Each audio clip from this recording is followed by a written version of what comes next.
জয় শিহরি। আজকের বিষয় খুব সুন্দর, গুরুত্বপূর্ণ বিষয়। সামনেই আসছে বুদ্ধ পূর্ণিমা, 1 মে, শুক্রবার, 2026। এই দিন আপনারা যদি এই বিশেষ একটি গাছের কথা বলছি, এই গাছের ফুল ভগবানকে অর্পণ করবেন আর এই গাছের মূল ধারণ করবেন। কিভাবে করবেন, সঙ্গে থাকুন। তাহলে কি হয় জানেন?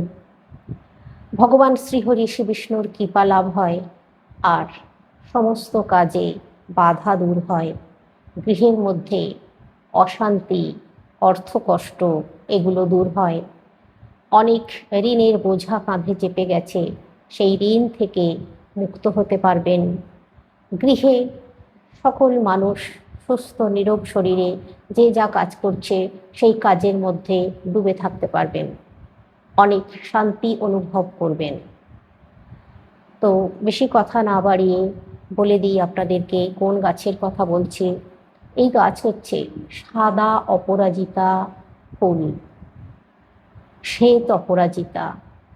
এই শ্বেত অপরাজিতা ফুল আপনারা কমপক্ষে 7টি সংগ্রহ করবেন। আর শ্বেত অপরাজিতা গাছের একটু মূল সংগ্রহ করবেন। এই মূল যদি আপনারা কাছাকাছি না পান তাহলে দশকর্মার দোকান থেকেও কিনে নিতে পারেন, তাহলেও চলবে। তবে যদি নিজে হাতে সংগ্রহ করতে পারেন সেটার বেশি কার্যকারিতাটা পাবেন।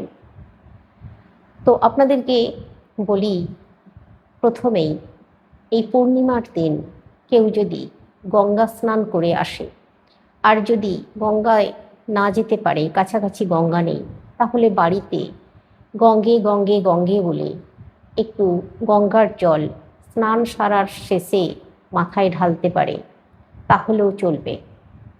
আর যদি গঙ্গায় ডুবে স্নান করতে পারেন সেটা সব থেকে উত্তম।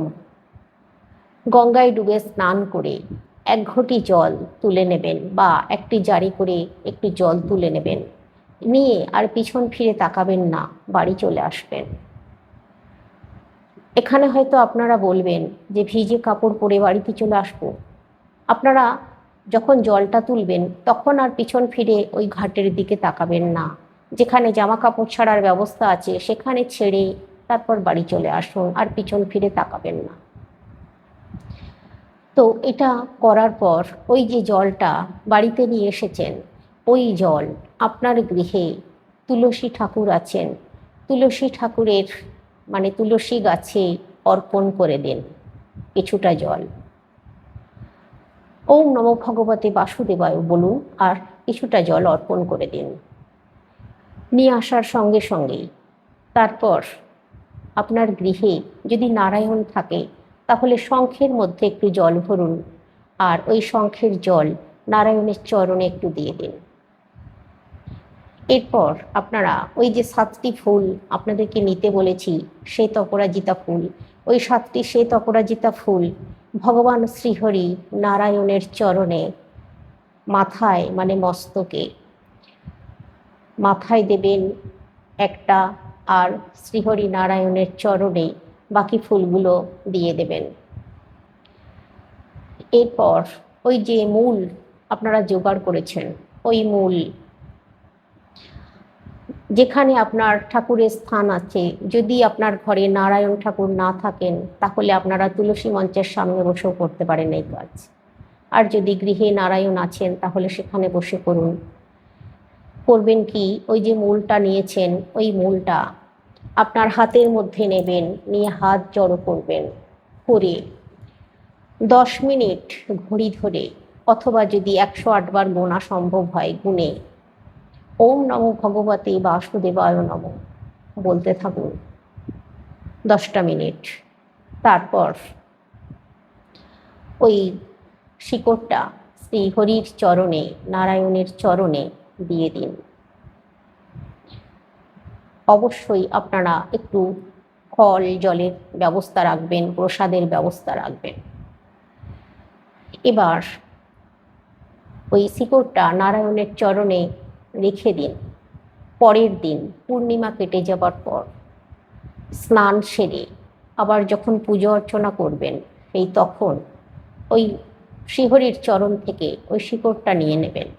নিয়ে একটা হলুদ অথবা লাল অথবা সাদা কাপড়ের টুকরো নেবেন, শালু কাপড় নিয়ে তাতে ভালো করে বাঁধবেন। বেঁধে সাদা সুতো দিয়ে বা লাল যে রঙের কাপড় নিয়েছেন সেই রঙের সুতো নিয়ে নেবেন, নিয়ে বাঁধবেন। বেঁধে আপনারা আপনাদের হাতে ধারণ করে নিন। ছেলেরা হলে ডান হাতে, মেয়েরা হলে বাম হাতে ধারণ করে নিন, অথবা গলায় ধারণ করতে পারেন, কিন্তু ভুলেও কোমরে ধারণ করা যাবে না। আপনারা কবচ, রূপোর কবচ তার মধ্যেও ভরে ধারণ করতে পারেন, তাতেও কোনো অসুবিধা নেই। বা রূপোর তাবিজে ভরে আপনারা গলায় ধারণ করতে পারেন। শুধুমাত্র এটুকু কাজ। কিন্তু যখন ওই শিকড় নেবেন তখন অবশ্যই গাছে এক ঘটি জল ঢেলে দেবেন আগে, আর গাছকে খুব ভালো করে প্রণাম করে নেবেন। প্রণাম করে নেবার পর শিকড়টা নেবেন। আর এখানে আপনাদেরকে একটা কথা বলি, এই শিকড় ধারণ করছেন এই শুভ দিনে গঙ্গা স্নান সেরে, তো এই যে শিকড় ধারণ করার পর যদি গৃহে কোনো অসৌচ হয়ে যায় তাহলে শিকড়টা খুলে রাখতে হবে। বা কোনো অসৌচ বাড়িতে, কোনো মৃত অসৌচ বা শুভ অসৌচ, যে কোনো অসৌচ বাড়িতে যাওয়া চলবে না। মহিলাদের পিরিয়ড চলাকালীন পরে থাকতে পারেন, কিন্তু পিরিয়ড শেষ হয়ে গেলে গঙ্গা জলে ভালো করে শোধন করে নিয়ে আবার পরবেন। আর অসৌচ বাড়িতেও যদি ভুল করে চলে গিয়ে থাকেন তাহলে অবশ্যই শোধন করে তারপর আবার ধারণ করবেন। তো যদি আপনারা শ্মশানে যাওয়ার প্রয়োজন পড়ে তাহলেও কিন্তু খুলে রেখে যাবেন। আর যদি বাই চান্স হঠাৎই চলে গেছেন তাহলে অবশ্যই গঙ্গা জলে শোধন করে নেবার পর আবার ধারণ করতে পারবেন। তো এইভাবে এই দিন যদি শ্বেত অপরাজিতা গাছের শিকড় ধারণ করেন আর শ্বেত অপরাজিতা ফুল শ্রীহরির চরণে নিবেদন করেন, তাহলে জীবনে কোনো দিনও কোনো বাধা আপনাকে ছুঁতে পারবে না, আপনাকে কোনো কাজে আটকাবে না। সমস্ত কাজ দেখবেন সফলতার সঙ্গে আপনার হয়ে যাচ্ছে। সমস্ত কাজ আপনি দেখবেন এই শিকড় ধারণ করার পর কিছুদিনের মধ্যে আপনার যে অসুবিধাগুলো চলছিল, যেমন ধরুন অসুবিধা বলতে আপনাকে হয়তো কেউ সহ্য করতে পারছিল না, আপনাকে হয়তো খুব অসহযোগিতা করছিল, আপনার পিছনে সবসময় মানে সেই পিন ফোটানো বলে সেরকম করছিল, বা আপনাকে কাজে সবসময় একটা বাধা দিচ্ছিল, দেখবেন সমস্ত কিছু দূর হয়ে যাবে। এমন কি জানেন, শত্রু যদি তৈরি হয়ে গিয়ে থাকে সেই শত্রুও দমন হয়ে যায়। দেখবেন কিছুদিনের মধ্যে, বেশি নয়, মাত্র 21টা দিন অপেক্ষা করবেন। নিষ্ঠার সঙ্গে ভক্তির সঙ্গে এই শিকড় ধারণ করার পর 21 দিন অপেক্ষা করার পর আপনারা নিজেরাই বুঝতে পারবেন। এমনকি যে আপনার ঋণ হয়ে গিয়েছিল, ঋণের বোঝা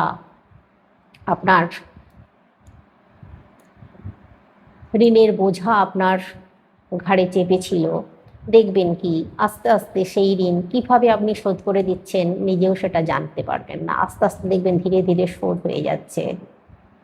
যদি আপনি কারোর কাছ থেকে টাকা পাচ্ছিলেন না, অনেক দিন ধরে টাকা আটকে পড়েছিল, সেই আটকে থাকা টাকা দেখবেন সে ঘর বয়ে এসে আপনাকে দিয়ে যাবে। শুধু একটু ভক্তির সঙ্গে শ্রীহরির নাম নিয়ে এই শিকড় ধারণ করুন, সফলতা আপনার দোরগোড়ায় কড়া নাড়বে। দেখবেন কিন্তু যা করবেন বিশ্বাসের সঙ্গে ভক্তির সঙ্গে করুন, নিষ্ঠার সঙ্গে করুন, মনের মধ্যে কোনো দ্বিধাদ্বন্দ্ব রাখবেন না, তাহলে কিন্তু কাজে অসফল হবেন। যে কাজের জন্য করলেন সেই কাজ আপনি সম্পূর্ণ করতে পারবেন না। তো এই শিকড় ধারণ করুন। এই শিকড় ধারণটা যে করলেন কাউকে বলার দরকার নেই। আপনাকে যদি কেউ কখনো প্রশ্ন করে যে এটা কি পরে আছো, এটা আমাকে একজন দিয়েছে, আমি জানি না এটা কি, এইভাবে তাকে উত্তর দেবেন, বলবেন না। বললে কিন্তু আপনার দেরি হবে কাজে। তাই বলছি, বলার দরকার নেই, আপনি এইভাবে তাকে উত্তর দিয়ে দিন। তো এটা আপনারা অবশ্যই করুন। এই পূর্ণিমার দিনটা খুব শুভ দিন। তবে একটা কথা আপনাদেরকে বলি, এই দিন আপনারা এই যে শিকড় ধারণ করবেন, মানে এই দিনে তো শিকড়টা আনবেন, ঠাকুরের কাছে রাখবেন। আমি পরের দিন বলেছি ধারণ করার কথা, স্নান সেরে। কারণ আমি শিহরির চরণে এটা সারা দিন রাত্রি রেখে দেওয়ার পরামর্শ দিচ্ছি। এতে করে শিহরির কৃপা ওই শিকড়ের মধ্যে সম্পূর্ণভাবে থাকবে। তো আপনারা এই যেদিন এই কাজটা করবেন সেদিন অবশ্যই কিন্তু নিরামিষ আহার করবেন। ভুলেও মাছ, মাংস, ডিম এগুলো খাবেন না। এমনকি শাক জাতীয় জিনিসও খাবেন না। পুঁই শাক বা উচ্ছে, করলা বা পোড়া জাতীয় জিনিস, এগুলো কিন্তু এদিন খাওয়া চলবে না। এই শিকড়টার কাজ করছেন, এটা খাওয়া চলবে না। আর পরের দিনও আপনারা মেনে চলবেন। পোড়া জিনিস, মাছ, মাংস যদি না খেতে পারেন খুব ভালো হয়। তবে স্নান করে ধারণ করার পর আপনারা আমিষ খেতে পারেন, কিন্তু যদি না খান তাহলে বেশি কার্যকরী হবে। কিছুই না, 2 দিন একটু মেনে চললে ভালো। 2 দিন, তারপর আপনি যা খুশি খাবেন, যা খুশি করবেন, কোনো অসুবিধা নেই। কিন্তু 2 দিন একটু মেনে চলুন। যেদিন আনছেন শিকড়টা সেই দিন, আর যেদিন শিকড়টা ধারণ করবেন সেই দিনটায়। তবে অবশ্যই কিন্তু আপনারা এই যে ফুলের কথা বললাম, সাদা অপরাজিতা ফুল কিন্তু অবশ্যই শ্রীহরির চরণে নিবেদন করবেন, না হলে কিন্তু কার্যকারিতাটা হবে না। গাছের মূল এবং ফুল দুটোই চাই। আর ভগবান শ্রীহরির অত্যন্ত প্রিয় শ্বেত অপরাজিতা। আপনার ঘরে যদি গোবিন্দ গোপাল আছেন সেখানেও আপনারা এই কাজ করতে পারেন, কোনো অসুবিধা নেই। বা রাধা কৃষ্ণ আছেন, শ্রীকৃষ্ণের চরণে আপনারা দিতে পারেন, দিয়ে এই কাজ করতে পারেন, তাতেও কোনো অসুবিধা নেই। রাধা মাধব আছেন, মাধবের চরণে দিতে পারেন, দিয়ে করতে পারেন, কোনো অসুবিধা নেই। তো এইভাবে আপনারা এই শিকড় নিজের কাছে ধারণ করুন, দেখবেন আমি বলছি আপনাদেরকে সফলতা আসবে, সমস্ত কাজে বাধা দূর হবে, শান্তিতে থাকবেন, মঙ্গল হবে খুব। আর এই দিন কটা কথা মনে রাখুন, এই দিন নখ, চুল, দাড়ি কাটবেন না, ছুঁচ সুতোর সেলাই করবেন না, ছেঁড়া জামা কাপড় পরবেন না, শুদ্ধ বস্ত্র, পরিষ্কার বস্ত্র পরে কাজ করতে হবে। ছেঁড়া ফাটা বস্ত্র বা সেলাই করা বস্ত্র, যে ছিঁড়ে গেছিল সেটা সেলাই করেছেন, করে এই কাজটা করছেন, এটা কিন্তু করবেন না। এটা একটু মনে রাখুন। আজকে আসছি, সকলে সুস্থ থাকুন, ভালো থাকুন, শ্রীহরি শ্রী বিষ্ণু নারায়ণের কৃপায়।